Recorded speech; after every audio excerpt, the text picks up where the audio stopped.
What's up, my YouTube friends? So here's a new window, here's an old window.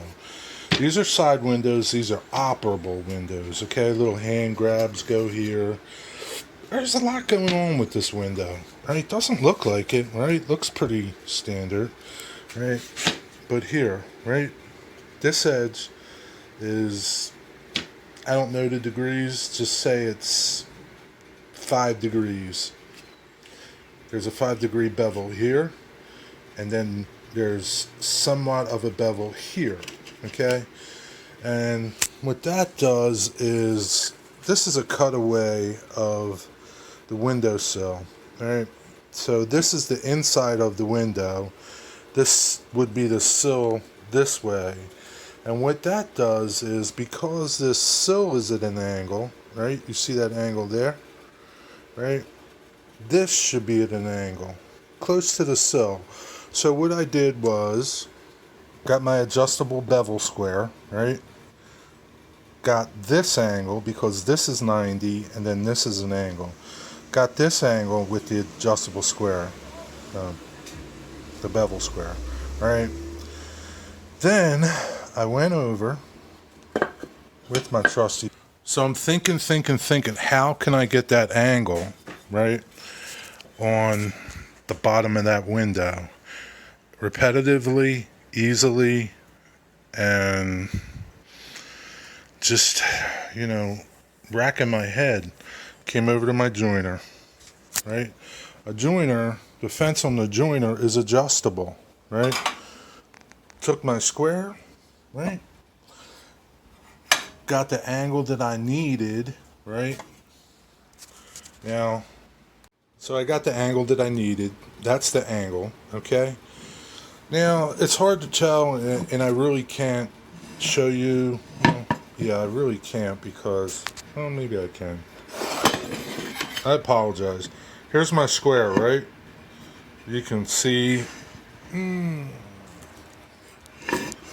really can't. It's hard. So, you take your square, check down, right? And there's a little portion that I need to hand plane. So I take my low angle hand plane, and I can ride this bevel down, right? And establish the rest of it, right? Then, right, I have to leave that, right? Then I go over to the router table. Let's go over. Hold on.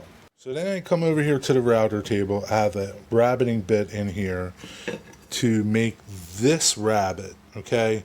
This is the bottom of the window. This is the rabbet, okay? Then, so that is the second step, right? There's a comparison, okay? This is the finished window. You can see there's an angle here, and I'm flat here. How do you get that? Shoulder plane. You just work this bevel, right? You work this edge, right? You're holding your plane referenced off of this face here, right? And you're just nibbling away at this, right? And sooner or later, you go from that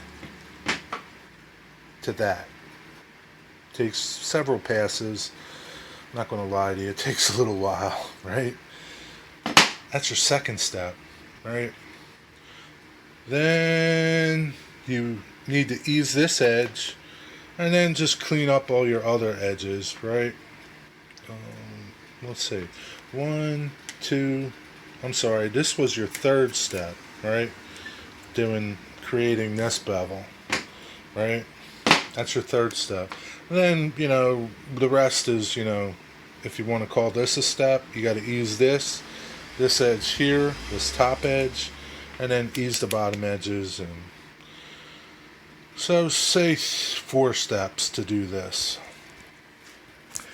And so you get an idea of like 4 or 5 steps just to do this process, right?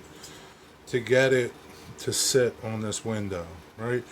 And there's nobody to ask that this process. There's nobody to ask. There's these craftsmen that made these windows are long gone. This car is 1923. These guys are gone, man. I'd have to get the Ouija board or one of those, what do you call them? Palm readers or something to get me to this process. Now, maybe, when they made these windows, this was tooling that did this whole process all at once. I don't know. There's even, hard to tell, there's a slight angle on this edge inside. I'm not worried about that. There's really no way that I can do that without really, because I tried it on another sample and I didn't like how it was coming out, so I just nixed that one. I don't think that's a big deal. And the reason why I think that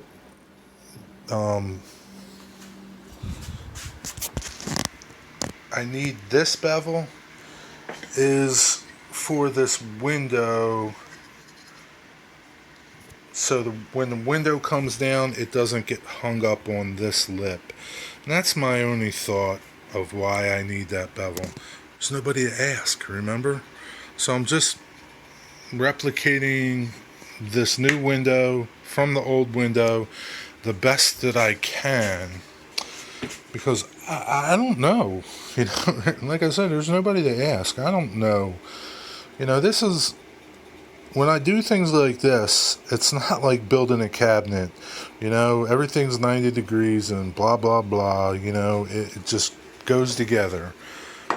I don't know how to do these processes. I have to figure them out. And that's part of the challenge, challenging yourself. This thing, right? This windowsill. 17 steps to get to this windowsill. You look at this and say, yeah, no big deal. Not that hard. This is a big 3-inch by, I don't forget, 2 3/4 inch blank that I had to mill up, right, from wider boards. I get these bullets, right? And then you just have to start figuring out, because here's the thing with this, right? In order to cut this, you need references from here. In order to cut this, you need references here, in order to get this angle. And it's all got to be in progression. You can't just say, oh, let me cut all this. Then you have nothing to cut that angle. You have no support, okay, when you're cutting it on the saw. 17 steps. Figuring them out took a little while. But once you figure it out, you're good. That's what restoration work and complicated work like this entails when you don't have somebody to ask. You got to figure these things out on your own. And man, you got to be on your A game. You got to be there 100%. You can't be thinking about something else while you're doing this stuff, because you don't want to get halfway through this process, right, and mess it up, and then this is trash. And then you have to start over again. Because here's the thing, right? All these processes, right? You're doing multiples. I did 10 windowsills, okay? Every time you make an adjustment from your previous adjustment and you have to go backwards, you're up the creek without a paddle, because it's going to be hard to keep replicating. Every time you move your saw blade, your bevel, whatever, every time you move this head, okay, from the previous step, and this wasn't the machine that did this, but I'm just saying, every time you move your machine from the previous setup and you have to go back to it, it isn't easy to go back to sometimes, okay? So you have to be clear thinking.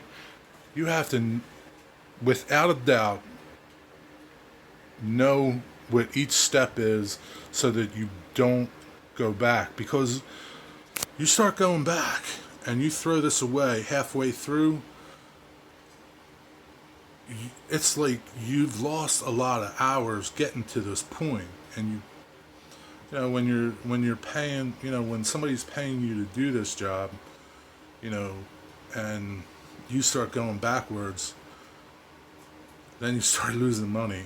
You know what I'm saying? If you're doing it for fun, then it's no big deal. But your head's got to be clear, man, when you're doing stuff like this. I hope this helped you, and be well, be blessed. As always, be safe on your job site and in your shop and whatever you're doing. I think this will wrap it up for this window project, because after this, they go into the car, and they still need to be fitted to the car, because that's just how it is. But that's just a basic, pretty much, I don't know this, but hopefully it all works like I'm planning. Be well. See you, man. God bless. See ya!